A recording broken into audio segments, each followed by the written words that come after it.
Съвместимост при жена Овен с мъж Водолей. Мъжът Водолей е много приспособим и навярно няма знак в зодиака, с който да не е съвместим. Трябва доста да се постараят, за да се разделят с него.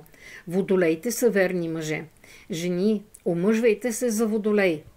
И особено жените овни, тези неуравновесени, непоследователни, емоционални същества.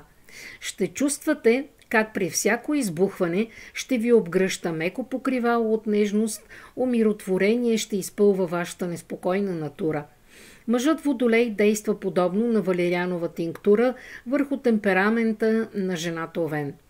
Другия плюс за вас, прекрасни амазонки, е, че почти всички водолеи, с редки изключения, до преклонната си възраст запазват спортното си телосложение, а това означава, че няма да се притеснявате да се покажете с такъв мъж пред вашите приятели, дори след 20 години съвместен живот.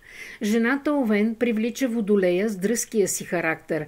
Тя е отривиста, нейната енергия действа на този мъж, дарявайки го с оптимизъм и жизнелюбие.